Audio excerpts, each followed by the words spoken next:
একাধিক বিয়েটাকে শুধুমাত্র ছেলে খেলা তামাশা, নিজের শুধুমাত্র মনের খাহেশ পূরণ করার একটা অস্ত্র পরিণত করে দিনের বিধানকে, শরিয়ার বিধানকে যেন হাস্যকর বিষয় পরিণত না করি। ইদানিং দ্বিতীয় বিয়ে করা নিয়ে অনেক সমালোচনা হচ্ছে, সমাজে এত অসামাজিক কাজ হচ্ছে, তা নিয়ে কোনো সমালোচনা নেই। দ্বিতীয় বিয়ে করা কি ইসলাম পরিপূর্ণ সমর্থন করে কিনা? ভাইরা আমার, এটা জানে না এমন কোন মুসলমান খুব কম আছে যে ইসলাম একাধিক বিয়ে করাকে, পুরুষের জন্য একাধিক বিয়ে করাকে ইসলাম অনুমোদন দিয়েছে।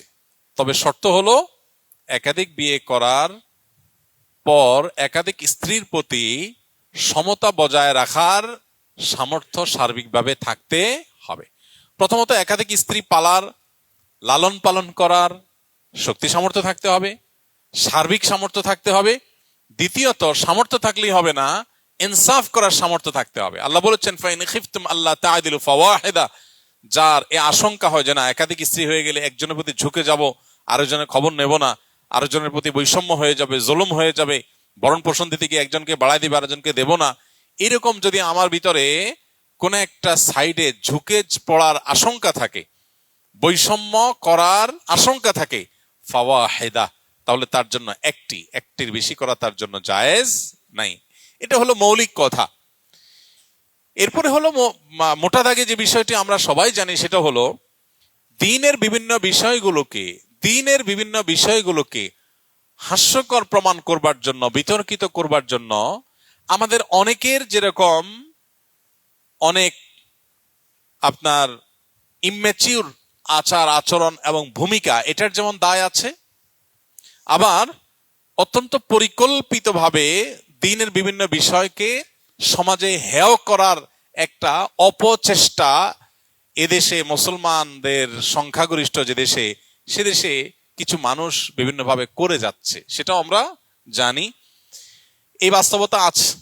একটা সময়, আজ থেকে আপনি 30 বছর 40 বছর আগের বাংলাদেশের বাস্তবতা যদি দেখেন, তো একাধিক বিয়ের ঘটনা গ্রামে গঞ্জে শহরে অহরহ হয়েছে। অনেক বড় বড় গুরুত্বপূর্ণ ব্যক্তি, দুনিয়াদার ব্যক্তি, সাধারণ শিক্ষিত মানুষজন, তাদের মধ্যে ব্যাপকভাবে বা অনেক বেশি পরিমাণে ছিল।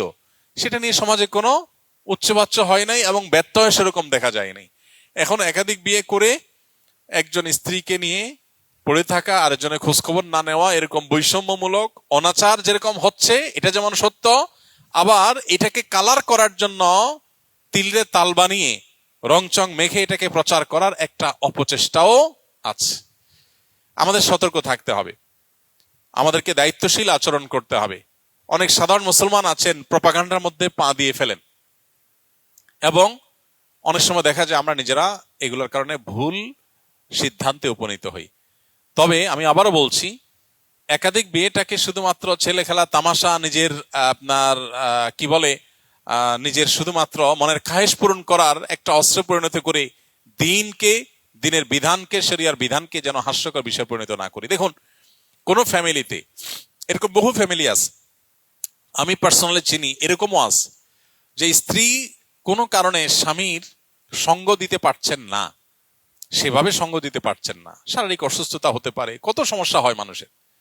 এখন রাস্তা দুইটা, এক হলো এতদিন যে মানুষটা পরম যত্নে আগলে রেখেছেন, সময় দিয়েছেন, সে মানুষটা এখন নানা কারণে, অসুস্থতার কারণে তিনি অপারগ হয়ে গেছেন। কিন্তু পুরুষ লোকটার তখনও পর্যন্ত তার আল্লাহ রাব্বুল আলামিন সে সার্বিক সক্ষমতা রেখেছেন, তার সে নিড প্রয়োজন আছে। এখন রাস্তা দুইটা, হয় সে আরেক বিয়ে করবে, আর না হলে এই স্ত্রীকে তালাক দিয়ে তারপর বিয়ে করবে। রাস্তা দুইটা, কারণ তার নিজের চরিত্রকে হেফাজত করতে হবে। তার চরিত্রকে হেফাজত না করে যেখানে সেখানে তার চরিত্রকে যে নষ্ট করে বেড়ায়, ধ্বংস করে বেড়ায়, সমাজ ধ্বংস হবে, সে ধ্বংস হবে। এবং সবচেয়ে বড় কথা হলো সাংসারিক জীবনের সুখ থেকে বঞ্চিত হবে। আল্লাহ তাআলা হারামে সে সুখ রাখেন নাই, আল্লাহ হালালের মধ্যে যে সুখ রেখেছেন এটা থেকে সে বঞ্চিত হবে।